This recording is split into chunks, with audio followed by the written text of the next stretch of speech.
Okay, so welcome to tip number 9, which is about forgiveness of faults, letting go of the past. Okay, so in this example, I'm going to take you through a very popular Zen story about the two monks and a woman who kind of were in a situation. Okay, so what happened here is basically at one time ago, a long time ago, there were two monks who were going to a temple to pay a pilgrimage to as part of their service on their yearly trip. And as they were going through the mountains, okay, they saw that there was this woman who it seems like she fell off the horse, okay, and the horse wandered off on the other side of this stream and was kind of standing there and just grazing and just waiting, okay, and the woman seems to be in trouble. And then when she saw the two monks, and there was an older one and a younger one, she kind of signaled them that she needed help, okay? But there is a problem because these monks, as part of their service, have vowed the vow of chastity and to never touch a woman in their life, okay?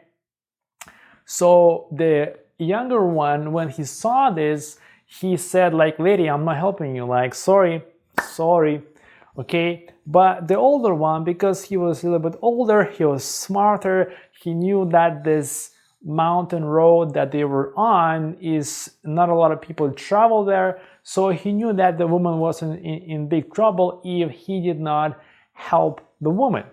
So what happened was the older man went on, he picked up the woman and he carried her to the other side, put her on the horse and let her go where she wanted to go. Okay, and then they were back in their regular route they were taking. And as they're walking on and on, it was a few miles that they went down, and the younger one just can't hold it. He just like, duh, duh. He just, he's angry and he's furious, and then he can't hold it anymore. So he turns to the older monk and he says, "Why did you do it? You broke your chastity, your vow of chastity by touching a woman. How could you? How could you?" And the older monk, looks at him and says, why so fired up? I let go of her 10 miles back. So the thing here is, I want to draw something for you here, is that, so let's say this is now, and this is like, in this example it's short, so this may be like, let's say 30 minutes. But in life it could be like, let's say now, but this could be like 5 years. Okay, so what this story is, and it takes kind of a mental representation and makes it a physical representation using the road and the travel, compared to the emotional trauma that people suffer when they're younger and they carry that emotional trauma with them for longer periods of time. Okay, and so what that older monk says is that let's say that this was now, and then they walked for half an hour, and this is when the younger monk confronted the older one. So there is this time frame that the woman, he stopped touching that woman half an hour ago, let her go, but so basically mentally and physically the letting go should have been happened when she got on the horse. But that younger monk can let it go all the way down the road because he's still thinking about it, but event already passed. Now this thing here is, if you ever read some books about the Epictetus, he was a very notable Greek philosopher, and he also had a hard life. And one of the things that he said is that people are not hurt by the actual events themselves, but by the meaning they assign to the events. And in current psychology and the model of CBT, cognitive behavioral therapy, this is part of it, okay? And what it is that you need to have an event, then you need to have a belief, and then that's how you create the emotion. Now, of course, your body has to be in a certain state, but that's the basic line here, okay? So in this scenario, there was the event, woman was here, and the belief was that, the monks cannot touch the woman, and so the emotion that will be produced will depend on that. And in this case, because the belief was can't touch the woman, and then this guy touched the woman, it was the event, oh, how could you break the vow? So the event was negative against the belief, and that created the negative emotion. So emotions directly linked to your beliefs, okay? And the thing is, what you want to do in forgiveness is when people see why would you want to forgive? And there is three main things here. Is society makes it seem like it's the right logical choice. Okay, so society has it, okay? The second one, you may have more independent peer pressure from your family, from your town, or like even co-workers, like more smaller scale. And the thing is here is they may know something happened, but the thing is, the funny part is it's them that want to move on, and they think, well, if he forgives, then I can move on. Okay, so that's how it works. And the last one, you may think that forgiveness is a shortcut to healing your own self. Now, that is actually true, but you may not be ready to forgive. Okay, so what I want to say about forgiveness is, first off, you want to make sure that you allow some time to go by. Like how to forgive, how to do it. Well, here's the thing. The first thing you want to do is you want to allow time to go by, and this has to be just like, you cannot put a date on it. This just has to go on by itself. And what's usually going to happen, you're going to be tormented by something, by that event or something happened in negative nature. It could be from your childhood or recently, and it affected you on multiple levels. And now you cannot, let's say, work properly because you think about it all the time, or your energy, you can't sleep at night or whatever.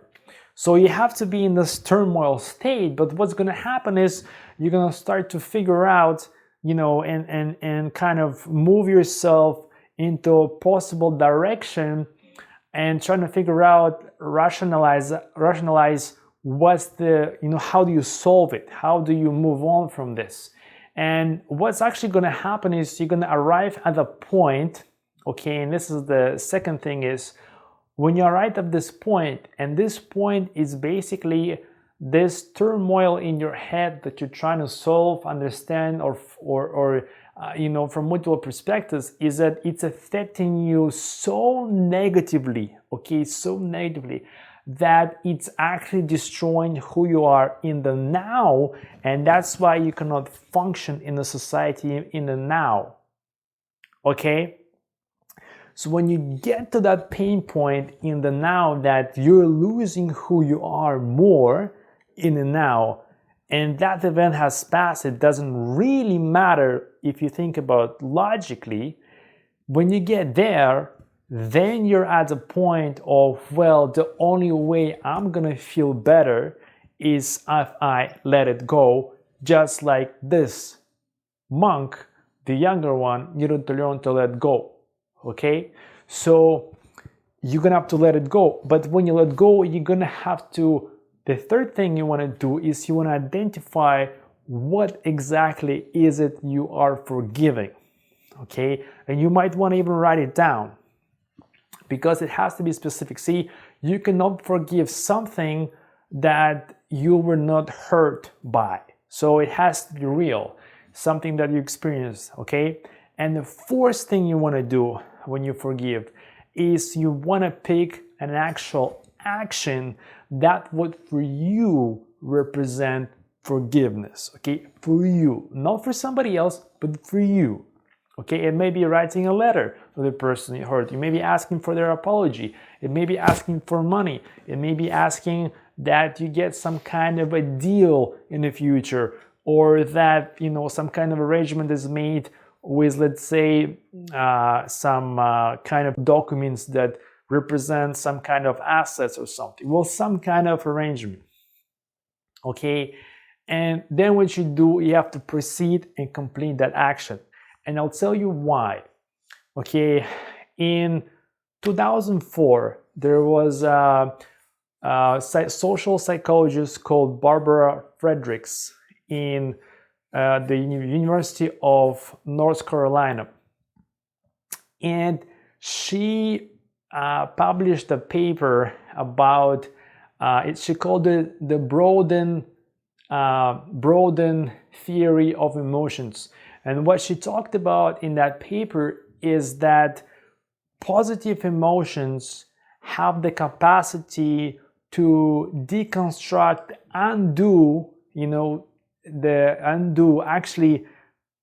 actually remove the negative emotions or the lingering effects of the negative emotions from the past.